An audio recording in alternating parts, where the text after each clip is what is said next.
I think you are able to follow me, yes? Yes, sir. ഞാൻ നിങ്ങളോട് ഒരു ചോദ്യം ചോദിക്കട്ടെ. ഈ ശരിക്കും ക്വാളിറ്റി നോക്കിയിട്ടാണ് ഫാക്കൽറ്റി മെമ്പേഴ്സിനെ അപ്പോയിന്റ് ചെയ്യുന്നത് എന്ന് നിങ്ങൾ വിശ്വസിക്കുന്നുണ്ടോ? No sir. ഉണ്ടോ? ഇല്ല. ചിലപ്പോ ഒന്നും അങ്ങനെ ആവാതിരിക്കുന്നു. ഞാനൊരു ഉദാഹരണം പറയാം. കഴിഞ്ഞ ദിവസം നിങ്ങളോട് ഞാൻ സംസാരിക്കുമ്പോൾ പറഞ്ഞിരുന്നു ക്വാളിറ്റി എന്നതിനെ കുറിച്ച്. ഇപ്പൊ നിങ്ങളുടെ സൂപ്പർ സീനിയേഴ്സ് ബാച്ചിലുണ്ടായ വൈഷ്ണവ്, ഞാൻ കഴിഞ്ഞ ദിവസം പറഞ്ഞാണ് ഹിന്ദിയിലെ വൈഷ്ണവ്. നല്ല അസാധാരണമായ കഴിവുള്ള ആളാണ്. ഹിന്ദിയിൽ പുസ്തകമൊക്കെ എഴുതിയിട്ടുണ്ട്. നല്ല കമ്മിറ്റഡ് ആണ്. ഏത് കാര്യവും കമ്മിറ്റഡ് ആയിട്ട് ചെയ്യും. അവസാനം കണ്ണൂർ ജില്ലയിലുള്ള ഒരു പ്രശസ്തമായ സ്കൂളിന്റെ പേര് ഞാൻ പറയുന്നില്ല, അവരെ പേടിച്ചിട്ടല്ല, പിന്നെ വെറുതെ ഒരു കോലാഹലത്തിന് നിൽക്കണ്ട എന്ന് കരുതിയിട്ട് മാത്രമാണ്. ഒരു സ്കൂൾ അവന് പോസ്റ്റ് വാഗ്ദാനം ചെയ്തു. 40 ലക്ഷം രൂപയാണ് ചോദിച്ചത്. അങ്ങനെ ഞാനത് അത്ര പൈസ ചോദിച്ചു ഒന്നും അറിയില്ലായിരുന്നു. പോസ്റ്റ് ശരിയായിട്ടുണ്ട് എന്ന് കഴിഞ്ഞ വർഷം കോഴ്സ് തീരുന്നതിന് മുമ്പ് എന്നെ പറഞ്ഞിരുന്നു. അങ്ങനെ 30 ലക്ഷം അവിടെ നിന്നൊക്കെ ലോണൊക്കെ എടുത്തു, 30 ലക്ഷം കൊടുത്തു. അവസാനം മറ്റൊരു സ്കൂൾ ഇന്റർവ്യൂവിന് വിളിച്ചു. ആ സ്കൂളാണെങ്കിൽ എന്തില്ല, ഈ ഡൊണേഷൻ വാങ്ങുന്നില്ല. അവർ ഇന്റർവ്യൂ വളരെ സീരിയസ് ആയിട്ട് നടത്തി എന്ന് പറഞ്ഞാൽ എന്നോട് വൈഷ്ണവ് പറഞ്ഞത് ഏകദേശം 6 or 12 എക്സ്പേർട്ടുകൾ ഒന്നിച്ചിരുന്നിട്ട് 3/4 മണിക്കൂർ തുരുതുരാ ചോദ്യങ്ങൾ ചോദിച്ചു. അത് മുഴുവൻ ഹിന്ദി ഗ്രാമറുമായിട്ട് ബന്ധപ്പെട്ട ചോദ്യങ്ങൾ നിർത്താതെ 3/4 മണിക്കൂർ ക്ലാസ് എടുപ്പിച്ചു. അവസാനം അവന്റെ ക്വാളിറ്റി കണ്ട് എന്ത് ചെയ്തു, പോസ്റ്റ് ഫ്രീ ആയിട്ട് കൊടുത്തു. ആദ്യം പറഞ്ഞ മാനേജ്മെന്റ് 30 ലക്ഷം തിരിച്ചു കൊടുക്കാമെന്ന് പറഞ്ഞു. കാരണം അവർക്ക് ഒരാളെ കിട്ടും 40 ലക്ഷത്തിന്. അത് തന്നെ എനിക്ക് തോന്നുന്നത് ഇതേ കോളേജിൽ പഠിച്ച വൈഷ്ണവിന്റെ സീനിയറോ സീനിയർ ആണെന്നാണ് എനിക്ക് തോന്നുന്നത്, പഠിച്ച മറ്റൊരു ഹിന്ദിയിലെ മറ്റൊരാൾ ആ പോസ്റ്റിന് വേണ്ടി തയ്യാറായി വന്നിട്ടുണ്ട് എന്ന് ഞാൻ കരുതുന്നു. So this is something unfortunate.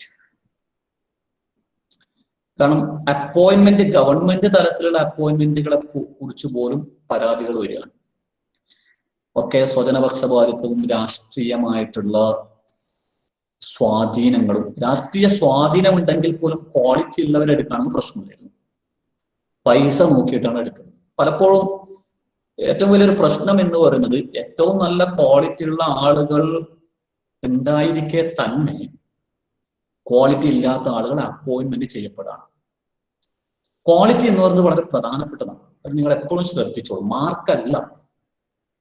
മാർക്കല്ല ഏറ്റവും പ്രധാനപ്പെട്ടത്, സർട്ടിഫിക്കറ്റിന്റെ ഫലമല്ല ഏറ്റവും പ്രധാനപ്പെട്ടത്, ക്വാളിറ്റിയാണ്. അതോടെ നിങ്ങൾ പേടിക്കേണ്ട ആവശ്യമൊന്നുമില്ല. ക്വാളിറ്റി ഉണ്ടെങ്കിൽ നിങ്ങൾക്ക് എയ്ഡഡ് സ്കൂളുകളൊന്നും കിട്ടിയിട്ടില്ലെങ്കിൽ പോലും നിങ്ങളെ റാഞ്ചി എടുക്കാൻ ആൾക്കാരുണ്ട്. ഇപ്പൊ വൈഷ്ണവിന് സംഭവിച്ചതുപോലെ തന്നെ. അതുപോലെ തന്നെ വൈഷ്ണവിന്റെ അതേ ബാച്ചിലുള്ള അപർണ കോഴ്സ് കഴിഞ്ഞ് ഇറങ്ങിയപ്പോൾ കോഴിക്കോടുള്ള പ്രശസ്തമായ ഒരു സ്വകാര്യ മാനേജ്മെന്റ്, എയ്ഡഡ് അല്ല, സ്കൂളിൽ പോസ്റ്റ് കിട്ടിയെന്ന്. ഏകദേശം എനിക്ക് തോന്നുന്നത് കേരളത്തിൽ തന്നെ ഏറ്റവും നല്ല സാലറി കൊടുക്കുന്ന സ്കൂളുകളൊന്നാണ്. 20,000 രൂപയാണ് സാലറി കൊടുത്തുകൊണ്ടിരുന്നത്. നല്ല സ്കൂൾ.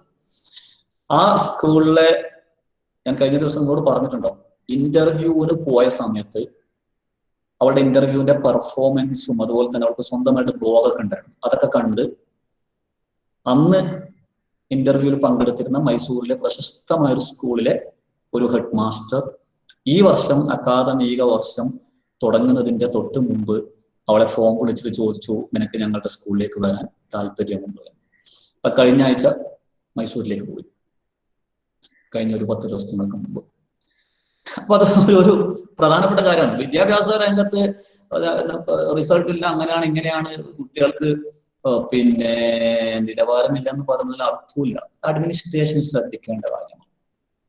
പൈസ മാത്രം നോക്കിയിട്ട് പോസ്റ്റ് കൊടുക്കുന്ന ഒരു രീതി വന്നതോടുകൂടി ക്വാളിറ്റി ഉള്ളവർക്ക് ഔട്ടാകുന്ന ഒരവസ്ഥ നമ്മൾ പലപ്പോഴും നമുക്ക് അടുത്തറിയുന്ന ആളുകളുടെ സ്കൂളുകളിൽ പോലും അങ്ങനെയാണ് സംഭവിക്കുന്നത്. So appointment of quality faculty by the administrators നല്ല ക്വാളിറ്റിയുള്ള ഫാക്കൽറ്റിയെ നിയമിക്കുക എന്ന് പറയുന്നത് വിദ്യാഭ്യാസം ഒരു സിസ്റ്റം എന്ന രീതിയിൽ ഏറ്റവും പ്രധാനപ്പെട്ട കാര്യം. അധ്യാപകൻ ക്വാളിറ്റി ഉണ്ടായിരിക്കണം. ഇംഗ്ലീഷ് പഠിപ്പിക്കാൻ വരുന്ന അധ്യാപകന് ഇംഗ്ലീഷ് തന്നെ അറിയില്ലെങ്കിൽ എന്താ ചെയ്യുക? ഇംഗ്ലീഷ് പഠിപ്പിക്കാൻ നമ്മൾ പറയും ഇംഗ്ലീഷ് കമ്മ്യൂണിക്കേഷനിൽ കുട്ടികൾ അങ്ങനെ വളർത്തിയെടുക്കണം, ഇങ്ങനെ വളർത്തിയെടുക്കണം എന്ന് പറയും. അവസാനം മാനേജ്മെന്റ് അഡ്മിനിസ്ട്രേറ്റീവ് കമ്മിറ്റി, നമ്മൾ മാനേജ്മെന്റ് കമ്മിറ്റി എന്ന് കൊടുക്കുന്ന അഡ്മിനിസ്ട്രേറ്റീവ് കമ്മിറ്റി വിളിച്ചിട്ട് പ്രിൻസിപ്പാളിനോട് പറയും, ഹെഡ് മാസ്റ്ററോട് പറയും, നമ്മുടെ സ്കൂളിൽ നിന്ന് പോകുന്ന കുട്ടികളൊക്കെ നല്ല ഇംഗ്ലീഷ് കമ്മ്യൂണിക്കേഷന് നല്ല കഴിവുള്ള ആളുകളാകണം, എന്നാൽ മാത്രമേ നമുക്ക് നല്ല പേര് കിട്ടൂ, അങ്ങനെയാണ് ഇങ്ങനെയാണെന്നൊക്കെ പറഞ്ഞിട്ട് അവസാനം അപ്പോയിന്റ് ചെയ്യുന്ന സമയത്ത് പൊളിറ്റിക്കൽ ഇൻഫ്ലുവൻസ് പ്ലസ് മണി, രാഷ്ട്രീയ സ്വാധീനവും പൈസയുമാണ് പഠിപ്പിക്കാൻ വരുന്ന അധ്യാപകന്റെ ഒരു ക്വാളിറ്റി നോക്കാതെ എടുത്തിട്ട് അവസാനം അധ്യാപകന് തന്നെ ഇംഗ്ലീഷിൽ കമ്മ്യൂണിക്കേറ്റ് ചെയ്യാൻ അറിയില്ലെങ്കിൽ എന്ത് ചെയ്യാം? So appointment of quality faculty by the administrators. This is one of the most important factors to make your educational system effective and successful. Then again comes another thing which is related to administration. Systematic review by the administrators at the end of each academic year. There should be systematic review. There should be revision. There should be feedback. The administrators should get feedback from all the stakeholders. അവലോകനം ചെയ്യണം. ഓരോ അക്കാദമിക വർഷം കഴിയുമ്പോൾ ആ അക്കാദമിക വർഷത്തിൽ നടപ്പിലാക്കിയിട്ടുള്ള പ്രോഗ്രാമുകളിൽ, അതിന്റെ പദ്ധതികളിൽ, ആ അക്കാദമിക വർഷത്തിൽ ചെയ്തിട്ടുള്ള കാര്യങ്ങളിൽ എന്തൊക്കെ പോരായ്മകൾ ഉണ്ടായിരുന്നു, ഫണ്ട് കൊടുത്തതിൽ എന്ത് പോരായ്മ ഉണ്ടായിരുന്നു, ഫണ്ട് കൊടുക്കേണ്ടവർക്കാണോ കൊടുത്തത്, മറ്റുള്ളവർക്കായിരുന്നു കൊടുക്കേണ്ടിയിരുന്നത്, കുറഞ്ഞ ഫണ്ട് കൊടുത്ത സ്കൂളുകൾ നന്നായിട്ട് വർക്ക് ചെയ്തിട്ടുണ്ട്, അവർക്കാണ് അടുത്ത വർഷം കൂടുതൽ ഫണ്ട് കൊടുക്കേണ്ടത് എന്നൊക്കെ തീരുമാനിക്കാൻ വേണ്ടി ശരിയായ ഒരു അവലോകനം നടത്തേണ്ടതുണ്ട് ഓരോ വർഷവും. അത് അഡ്മിനിസ്ട്രേറ്റേഴ്സ് നടത്തേണ്ടതാണ്.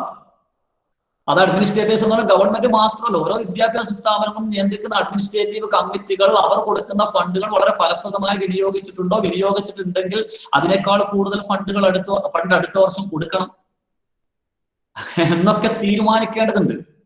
ഈ വർഷം ഉപയോഗിച്ച ഫണ്ട് ഒരു പ്രത്യേക കാര്യത്തിനാണ് ഉപയോഗിച്ചത്, അതിനുപയോഗിച്ചത് കൊണ്ട് വലിയൊരു പുരോഗതി ഒന്നും ഉണ്ടായിട്ടില്ല, അടുത്ത വർഷം മറ്റൊരു കാര്യത്തിന് വേണ്ടി കൂടുതൽ ഫണ്ട് ഉപയോഗിക്കണം എന്നൊക്കെ തീരുമാനിക്കണമെങ്കിൽ വളരെ വ്യവസ്ഥാപിതമായ ഒരു വർഷം നടന്നിട്ടുള്ള ഓരോ പരിപാടികളെ കുറിച്ചും വളരെ ആഴത്തിലിറങ്ങിയിട്ടുള്ള ഒരു അവലോകനം അഡ്മിനിസ്ട്രേഷന്റെ ഭാഗത്ത് നിന്ന് ഉണ്ടാകേണ്ടതുണ്ട്.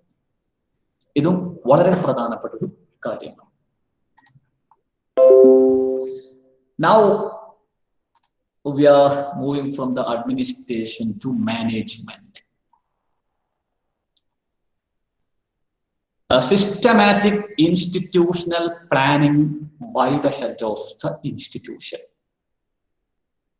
The head of the institution should prepare a systematic institutional planning.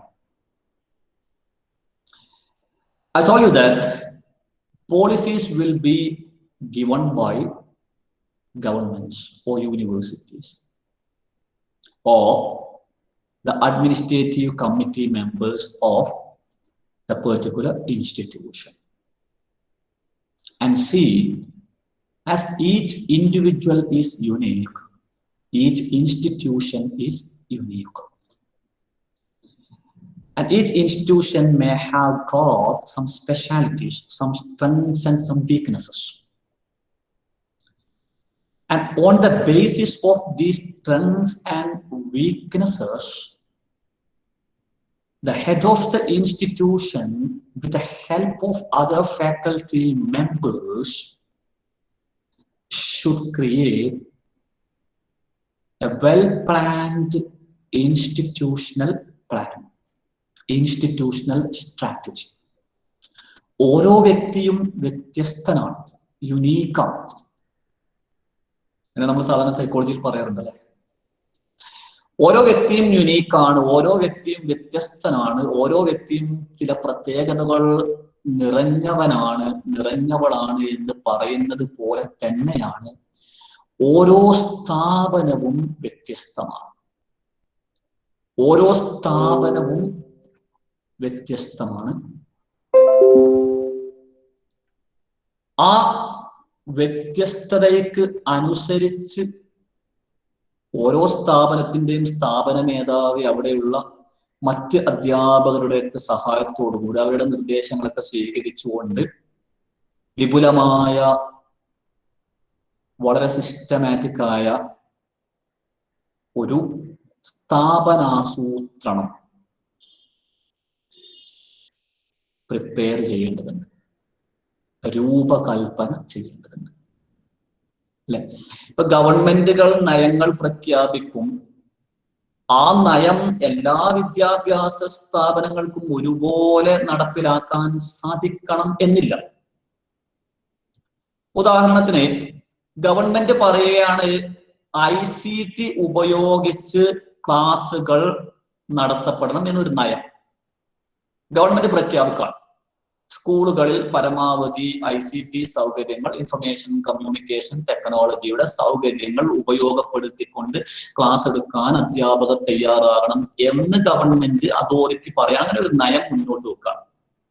ചില സ്കൂളുകളിൽ ഒരു സ്മാർട്ട് ക്ലാസ് റൂം മാത്രം ഉണ്ടാവും.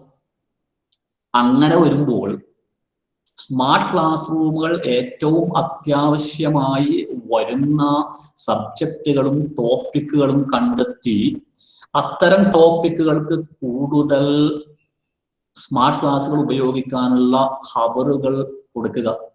ടൈം ടേബിൾ ക്രിയേറ്റ് ചെയ്യുന്ന സമയത്ത് ആഴ്ചയിൽ ഓരോ അധ്യാപകനും ഒരു പ്രാവശ്യമെങ്കിലും സ്മാർട്ട് ക്ലാസ് റൂം ഉപയോഗിച്ച് ക്ലാസ് എടുക്കുക അല്ലെ, തുടങ്ങിയ ആസൂത്രണങ്ങൾ ആര് കൊണ്ടുവരണം?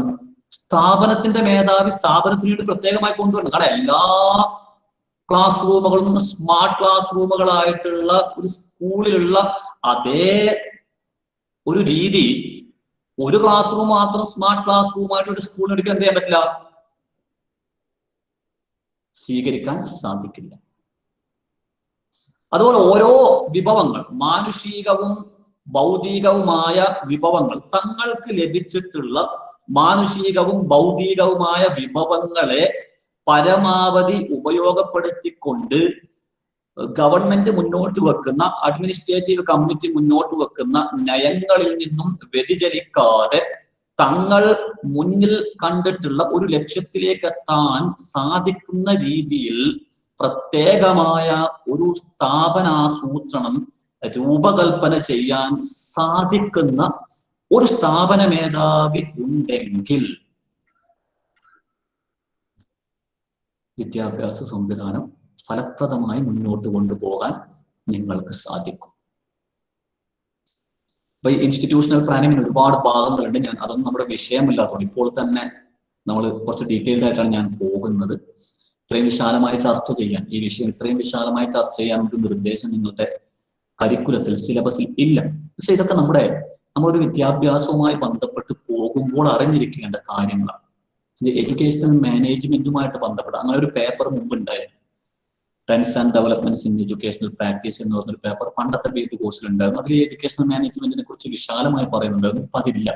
ഈ വിദ്യാഭ്യാസം ഒരു സംവിധാനം എന്ന രീതിയിൽ എന്ന ഒരു സെന്റൻസ്, ഒരു ലൈൻ മാത്രമാണ് സിലബസിലുള്ളത്. പക്ഷെ നമ്മൾ അതിന്റെ വ്യത്യസ്ത വശങ്ങളെ കുറിച്ച് അറിയണം. അതുകൊണ്ടാണ് ഒരു 15 മിനിറ്റ് കൊണ്ട് കുറച്ച് പോയിന്റുകൾ മാത്രം കാണിച്ച് പോകേണ്ട ഒരു ടോപ്പിക്ക് 2-3 അവർ എടുത്തിട്ട് ഞാൻ എന്ത് ചെയ്യുന്നത്, ചർച്ച ചെയ്യുന്നത്. വളരെ പ്രധാനപ്പെട്ടാണ്. നിങ്ങളിപ്പോ ഒരു വിദ്യാഭ്യാസ സ്ഥാപനത്തിന്റെ ഹെഡ് മാസ്റ്റർ ആകാം. അത് സീനിയർ ആയതുകൊണ്ട് ഹെഡ് മാസ്റ്റർ ആയി. പിന്നെ അവിടുന്ന് സാധാരണ കാണുന്നത് പോലെ എന്തെങ്കിലുമൊക്കെ ചെയ്യുക എന്ന് പറയും.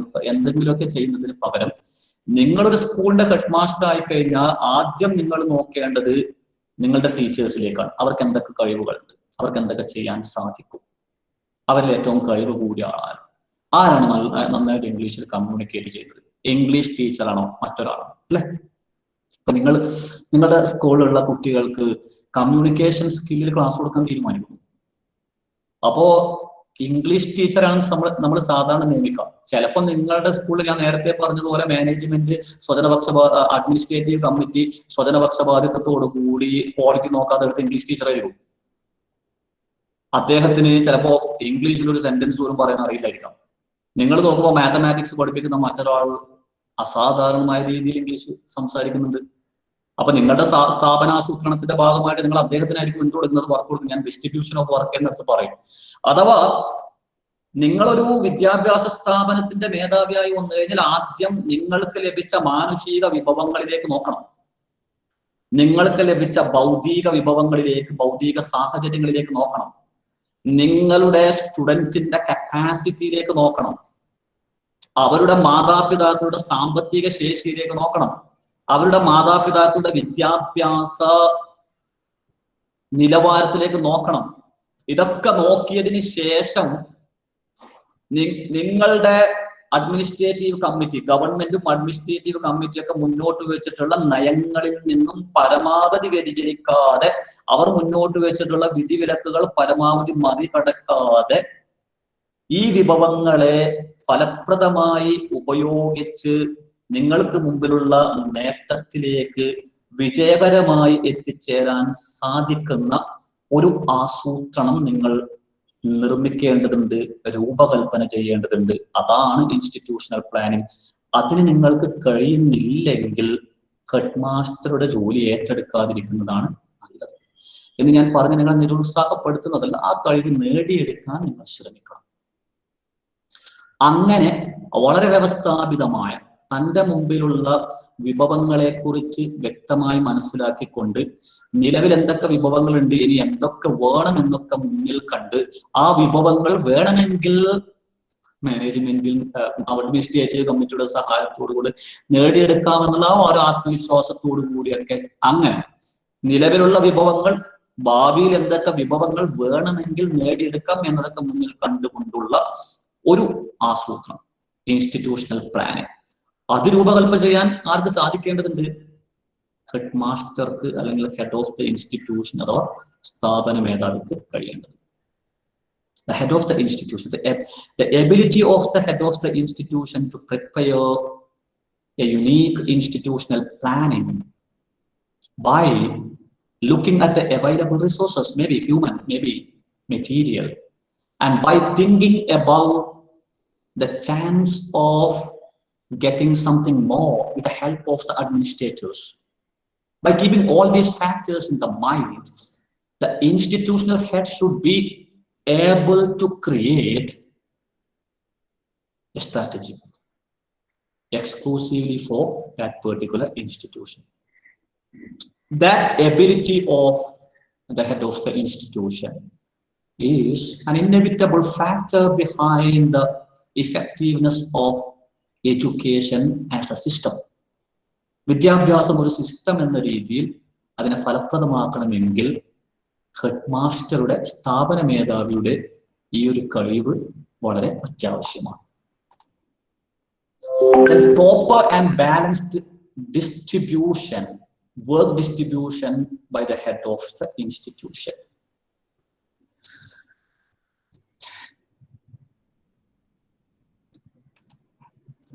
Yes, Ashwani Kozhikode Hospital, Kozhikode. Proper and balanced work distribution by the head of the institution. ശരിയായ രീതിയിലുള്ള അതേ സമയം സന്തുലിതമായ വർക്ക് ഡിസ്ട്രിബ്യൂഷൻ. അപ്പൊ നിങ്ങളുടെ സ്കൂളിൽ ഒരുപാട് അധ്യാപകരുണ്ടാവും, നോൺ ടീച്ചിങ് സ്റ്റാഫ് ഉണ്ടാവും, അല്ലെ? അപ്പൊ അവർക്ക് നിങ്ങളൊരു വർക്ക് കൊടുക്കുമ്പോൾ അത് ശരിയായ രീതിയിലായിരിക്കും, സന്തുലിതമായിരിക്കും. ശരിയായ രീതിയിൽ എന്ന് പറഞ്ഞാൽ, ഞാൻ നേരത്തെ ഒരു ഉദാഹരണം പറഞ്ഞു അല്ലെ, നിങ്ങൾ ഒരു കമ്മ്യൂണിക്കേറ്റീവ് ഇംഗ്ലീഷ് ക്ലാസ് കൊടുക്കാൻ തീരുമാനിക്കുകയാണ് നിങ്ങളുടെ കുട്ടികൾക്ക്. അപ്പോൾ നിങ്ങൾ കാണുകയാണ് അവിടെയുള്ള ഇംഗ്ലീഷ് പഠിപ്പിക്കുന്ന അധ്യാപകനേക്കാൾ മനോഹരമായി ഇംഗ്ലീഷ് സംസാരിക്കുന്ന മാത്തമാറ്റിക്സ് അധ്യാപകൻ, ഫിസിക്സ് അധ്യാപകൻ, കെമിസ്ട്രി അധ്യാപകൻ ആര് എന്ന് നിങ്ങൾ കാണുകയാണെങ്കിൽ അദ്ദേഹത്തിനാണ് ആ വർക്ക് കൊടുക്കുന്നത്. അത് പ്രോപ്പർ ആയിരിക്കണം, ശരിയായ രീതിയിലാണ് വർക്ക് കൊടുക്കുന്നത്. അഥവാ you should be able to discover the talents of your faculty members, the special abilities of your faculty members. ഓരോരുത്തരുടെയും കഴിവുകൾ കണ്ടെത്തി അതിനനുസരിച്ച്, ഇപ്പൊ നിങ്ങളുടെ അധ്യാപകരുടെ ഇടയിൽ നന്നായിട്ട് ഡിസൈൻ ചെയ്യുന്ന ഒരാളുണ്ടെങ്കിൽ പ്രോഗ്രാമുകളൊക്കെ വരുന്ന സമയത്ത് ഡിസൈനിങ് ചുമതല അദ്ദേഹത്തിന് കൊടുക്കണം. നിങ്ങളുടെ അധ്യാപകരുടെ കൂട്ടത്തിൽ നന്നായി ആളുകളെ സ്വീകരിക്കാനൊക്കെ കഴിയുന്ന ആളുകളുണ്ടെങ്കിൽ സ്ഥാപനത്തിൽ നടക്കുന്ന പ്രധാനപ്പെട്ട പരിപാടികൾ അതിഥികളെ സ്വീകരിക്കാൻ റിസപ്ഷൻ കമ്മിറ്റിന്റെ കോർഡിനേറ്റർ ആക്കണം. അതിങ്ങനെ എന്താണ്, ആരോടും സംസാരിക്കാത്ത ആരോടും ചിരിക്കാത്ത ആളെ റിസപ്ഷൻ കമ്മിറ്റിയിലിട്ട് നടക്കോ? ഇല്ല അല്ലെ? സോ ഓരോരുത്തരുടെയും കഴിവിനനുസരിച്ച്, ഓരോരുത്തരുടെയും കഴിവ് കണ്ടെത്തി, ഓരോരുത്തരുടെയും അഭിരുചി കണ്ടെത്തി, ഓരോരുത്തരുടെയും പ്രത്യേകമായിട്ടുള്ള സ്വഭാവ സവിശേഷതകൾ കണ്ടെത്തി അതിനനുസരിച്ച് ശരിയായ രീതിയിൽ വർക്ക് ഡിസ്ട്രിബ്യൂഷൻ ചെയ്യാൻ ആർക്ക് സാധിക്കണം? ഹെഡ് മാസ്റ്റർക്ക് സാധിക്കണം. പലപ്പോഴും സ്കൂളുകളിൽ സ്വജനപക്ഷപാതിത്വവും ഗ്രൂപ്പൊക്കെ ഉണ്ടാവും. ഹെഡ് മാസ്റ്റർക്ക് ഒരു ഗ്രൂപ്പ്, പിന്നെ എതിർ ഗ്രൂപ്പ്. ഹെഡ് മാസ്റ്ററുടെ ഗ്രൂപ്പിലുള്ള ആളുകൾക്ക് മാത്രം പ്രധാനപ്പെട്ട വർക്കുകൾ കൊടുക്കുക. അതിനേക്കാൾ കഴിവുള്ള ആളുകൾ അപ്പുറത്ത് നിൽക്കുന്നുണ്ടാവും. ഒരു ഗ്രൂപ്പിലില്ലാത്ത ആൾക്കാർ ആരും പരിഗണിക്കൂല. ഇങ്ങനെയൊക്കെ ഉണ്ടാകാം. അപ്പൊ അങ്ങനെയൊന്നും സംഭവിക്കരുത്. വർക്ക് എന്ന് പറയുന്നത് ഡിസ്ട്രിബ്യൂട്ട് ചെയ്യുന്നത് ശരിയായ രീതിയിലായിരിക്കണം. മറ്റൊന്ന് ബാലൻസ്ഡ് ആക്കണം, സന്തുലിതമായിരിക്കണം. ഒരാൾക്ക് എടുത്താൽ പൊന്താത്ത വർക്ക് മറ്റു ചിലർക്ക് ഒന്നുമില്ല. അങ്ങനെ ആകരുത്. ചില വിദ്യാഭ്യാസ സ്ഥാപനങ്ങളിൽ എല്ലാം ചെയ്യാൻ ചില ആളുകൾ ഉണ്ടാവും എന്ന് കരുതി അവരെ തന്നെ ഒക്കെ ഏൽപ്പിച്ചിട്ട് പിന്നെ അവസാനം അവർക്കൊരു മടുപ്പുണ്ടാക്കരുത്. സന്തുലിതമായിരിക്കണം. എല്ലാവർക്കും ഏകദേശം ഒരേ തലത്തിൽ വർക്ക് വരുന്ന രീതിയിൽ.